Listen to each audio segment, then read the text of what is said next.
Ituturo kasi ngayong araw. Ituturo ko sa inyo kung paano maglinis ng storage ng ating phone para hindi siya maghahang or maglalag. Ganito, punta tayo sa Chrome. Ito, pindutin yung Chrome. Tapos yung may tatlong dot sa taas. Yan. Pindutin lang natin yung settings.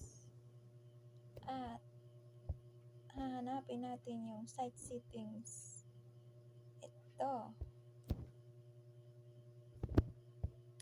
Sa baba yung data stored. Ayun. Tapos, ang daming nakastore. Dito natin i-delete all data. Ayan. Delete. Wala na. O diba? Ayos na yung takbo ng cellphone natin.